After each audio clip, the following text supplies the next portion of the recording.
အဘယ်သူမျှမပိတ်နိုင်အောင်ဖွင့်ဝေဆိုတာရှိသလိုအဘယ်သူမျှမဖွင့်နိုင်အောင်ပိတ်တော်သူဆိုတာလည်းကျွန်တော်ပြန်တွေ့ရပါတယ်ကိုရောကတကားတွေကိုလိုက်ပိတ်နေတာတင့်ကိုတန်ခတ်ချင်လို့မဟုတ်ဘူးတင့်ကိုကာကွယ်ချင်လို့ဖြစ်တယ်တခါလေတင့်ရဲ့အနာဂတ်လမ်းတွေတင်သွားခြင်းနဲ့အိမ်မက်တွေဒီဟာတွေကပိတ်နေသေးတယ်ဆိုတာတင့်ကိုကာကွယ်ခြင်းလို့ဖြစ်တယ်ဒီလမ်းကို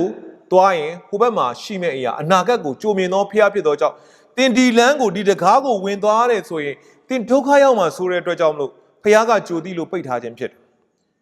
ထို့တူပဲနောက်တစ်ချက်စဉ်းစားရမှာဖျားသခင်ဒီတကားကိုတင့်ကိုပိတ်ထားခြင်းကဒါတင်သွားရမယ့်လမ်းမဟုတ်ဘူးနောက်ထပ်တကားတစ်ခုကိုကိုရောကဖွင့်ပေးမှာမလို့တင့်ကိုဒီတကားကိုပိတ်ထားပေးခြင်းဖြစ်တယ်ဒါမျိုးနားလည်ဖို့ဖြစ်တယ်ဒါကြောင့်မိတ်ဆွေ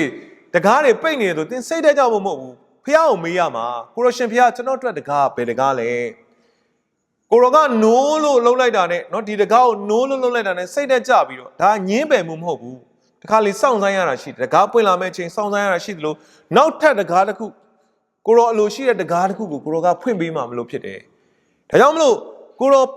ပိတ်ထားတဲ့တကားကိုတော့ဘယ်သူမှမဖွင့်နိုင်ဘူးတင်ဇွတ်တင်မလုပ်ပါနဲ့တခါကျရင်တင်သွားခြင်းနဲ့လမ်းအောင်တင်သွားခြင်းတာနဲ့เนาะကျွန်တော်ဘာဖြစ်လို့ကိုရောဒီလမ်းအောင်ပေးမသွားတာလဲအဲ့လိုမျိုးနေမဲ့အစားကိုရောကပူကောင်းတဲ့လမ်းအောင်တည်တဲ့အတွက်ပူကောင်းတဲ့တကားကိုဖွင့်ပေးဖို့တင်စောင့်ဆိုင်ဖို့အတွက်လူတွေဒီမှာတင့်ရဲ့ယုံကြည်ခြင်းကိုကျွန်တော်တို့တွေ့ရပါလိမ့်မယ်